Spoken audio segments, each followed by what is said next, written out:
Aaliyah was 22 years old, at the top of the music world, when she got on a small plane in the Bahamas that should never have been allowed to fly. Minutes later, it was gone, and so was she. A breaking story out of the Bahamas tonight.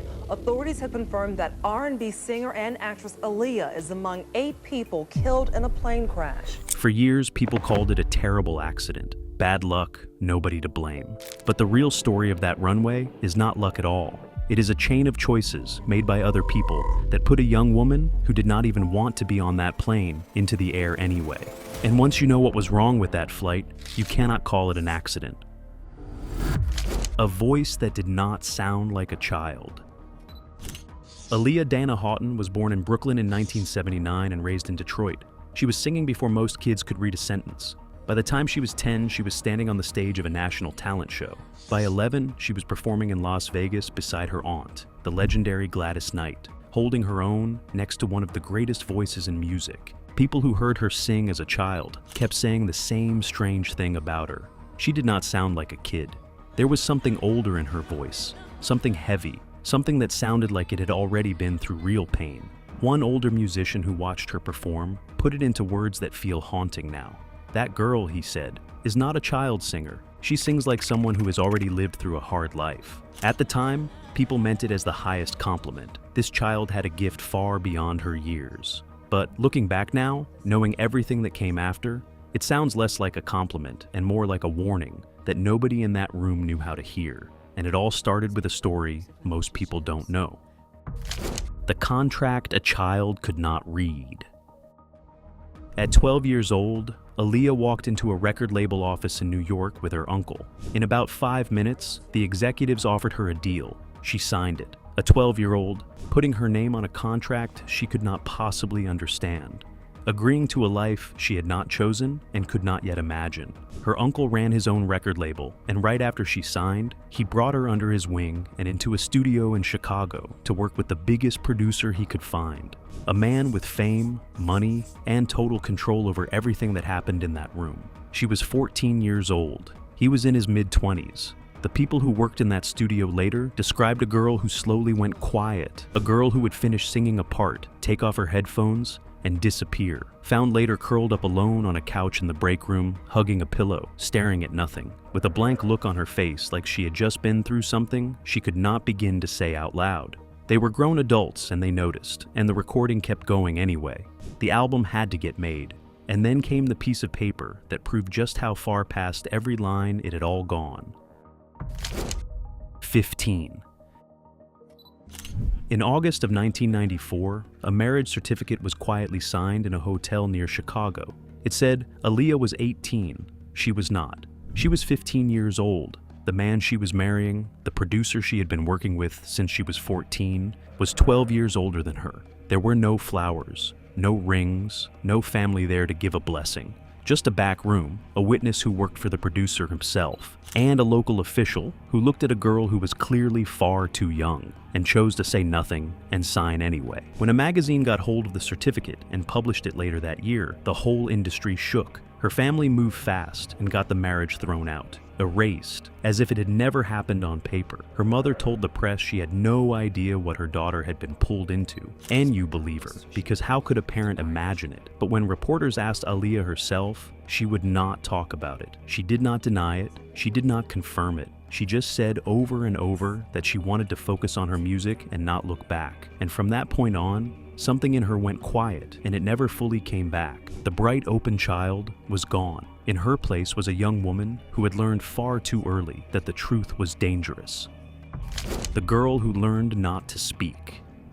After the marriage was thrown out, Aaliyah walked away from that producer completely. New team, new sound. She never spoke his name in public again, not once for the rest of her life, but she also stopped speaking freely about anything. In interviews, instead of answering a hard question, she would gently turn it around and ask the reporter, "How do you want me to answer that?" A friend said that around this time she carried a small black notebook everywhere she went, writing in it late into the night, page after page. When the friend asked what she was writing, Aaliyah said something that sticks with you. "I am writing it down to remember," she said. because later, I will not be allowed to tell. She had learned the rule that would quietly shape the rest of her short life. When you are not allowed to speak, you sing instead. You take the thing you are forbidden to say, and you fold it into a song, softly, where it comes out sounding like art instead of a cry for help, where everyone can hear it and no one has to do anything about it. A production assistant remembered her breaking down so hard during one session that she had to leave her chair, wrap a towel over her head, and sit alone in the dark for hours.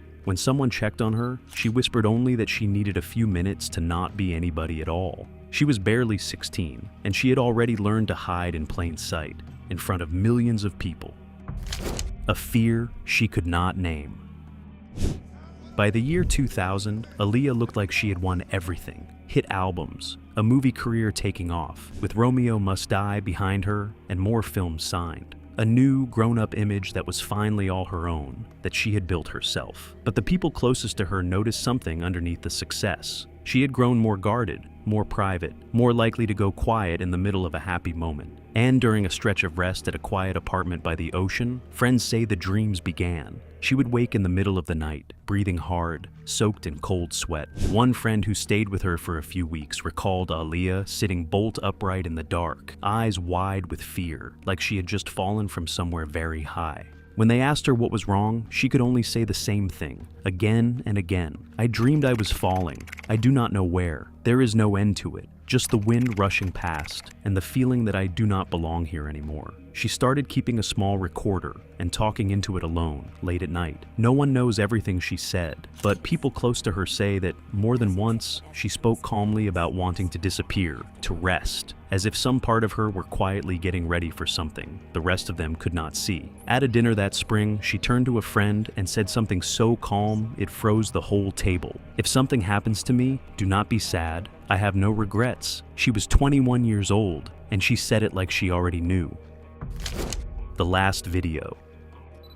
In August of 2001, Aaliyah and her team flew to the Bahamas to shoot a music video for a song called Rock the Boat. By all accounts, she was happy on that set. She smiled, she worked hard, she thanked every single crew member by name after every take, the way she always did. But more than one person noticed the same strange thing the moment the camera stopped rolling. She would stare off into the distance, not blinking, as if she were waiting for something none of them could see. The director who made the video later said it plainly. Every time we cut, he said, she looked away at nothing, like she was waiting for a signal we could not see. And in the final shots of that video, the ones the world would watch on repeat after she was gone, she looked straight into the camera, her eyes soft and direct, her lips just barely moving. And then she closes them and turns toward the sea. People still cannot watch it without a chill, because it does not look like a performance. It looks like a goodbye. The shoot finished a full day ahead of schedule, and that early finish, that small lucky break that should have just meant a night of rest, is the exact thing that set the final hours in motion. Because now there was an empty afternoon, a small plane on a runway, and a decision waiting about who would climb aboard it and when. She said she did not want to go. On the morning of the flight, Aaliyah did not want to fly. She told the people around her that she felt unwell, that her body felt heavy, like lead, that she wanted to stay one more night and go home the next day. It was not the complaint of someone who was simply tired. The people who were there say it sounded like something deeper, a feeling she could not put into words. The same falling feeling from her dreams, sitting on her chest now in broad daylight. She made a short phone call home before leaving, and the last thing she reportedly said on it was quiet and chilling. I do not feel okay, but they say it is fine. They say it is fine. Not her words, theirs. Because there was a schedule, a press event, a meeting with a fashion brand, a contract waiting for her name on it. Her manager reminded her of all of it, all the people who were counting on her, all the things that would go wrong if she did not come back on time. And Aaliyah, who had spent her entire life being told that her time was not really her own, did the things she had been trained to do since she was 12. She nodded. Not because she agreed, because she had never really been allowed to say no, and she did not know how to start now. By late afternoon, she was at the airport, so worn down that she reportedly had to be helped toward the plane, barely able to keep herself upright. She had no idea what was waiting for her out on that runway, but the plane itself already had 3 things badly wrong with it, and any one of them should have been enough to stop the flight. The things that were wrong with the plane. This is the part that turns a sad story into a shocking one, because the crash that killed Aaliyah was not one piece of bad luck. There were several serious problems stacked on top of each other on a single small plane, and every one of them was known or knowable before it took off. The first problem was the weight.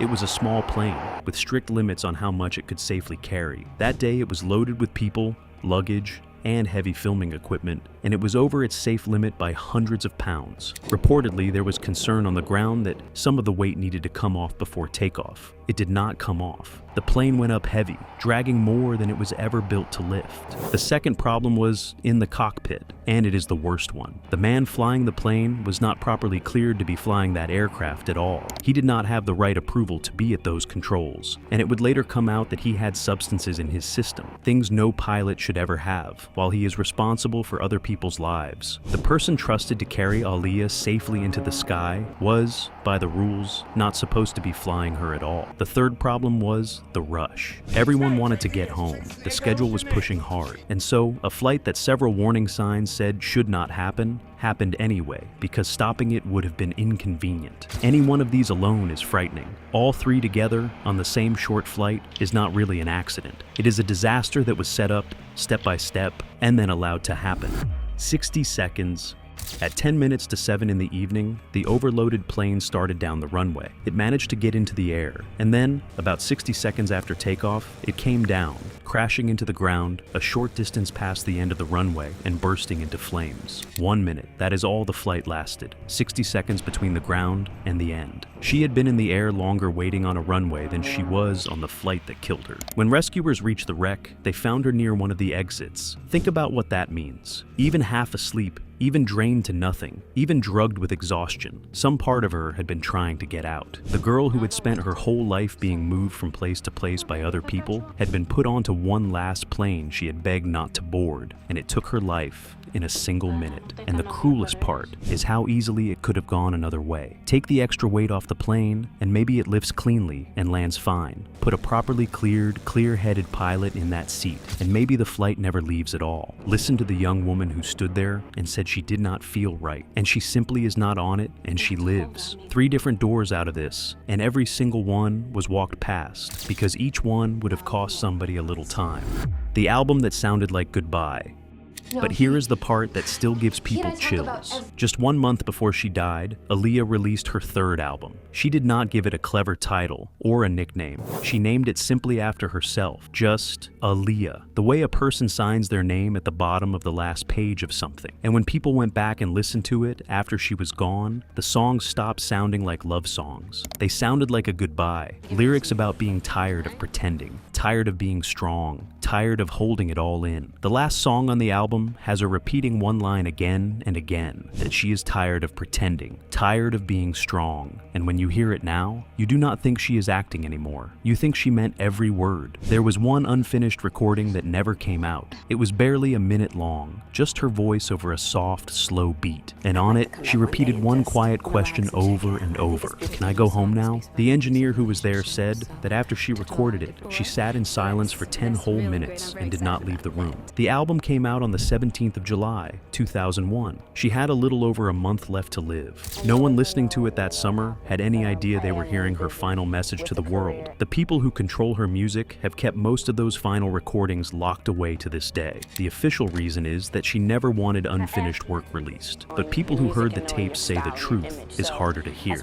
Those were not really songs. They were closer to a diary. A young woman finally saying the things she was never allowed to say, in the only place on earth she was ever allowed to say them, into a microphone, alone, in the dark. But after 25 years, what is the shocking truth that has finally come clear? What the truth actually is. The truth is that almost nothing about Aaliyah's life or her death had to happen the way it did. At every turn, there was another choice, and the people with the power kept choosing wrong. A gifted child did not have to be locked into a contract she could not read. A 14-year-old did not have to be put alone in a studio with a grown man who had total control of the room. A 15-year-old did not have to be married off in a back room while adults looked away. A frightened young woman did not have to be talked onto a plane against her own gut. A plane that heavy did not have to be allowed allowed to take off. A pilot in that condition did not have to be the one in the seat. At every single step, an adult with power made a decision, and almost none of those decisions were the one that would have kept her safe. That is the real story the years have slowly revealed. Not a curse, not a coincidence, not even, in the end, simple bad luck. A young woman who was handed again and again to other people who decided things for her, right up to the very last decision, the one that ended everything in 60 seconds on a runway in the dark. She spent her whole short life singing softly about wanting to be free and about wanting to go home. The terrible truth is that she never got either one. She was free for about a minute, in the air, and then she was gone. After everything you have just heard, do you believe Aaliyah was failed by simple bad luck, or by the people who were supposed to protect her and chose not to? Tell us honestly in the comments.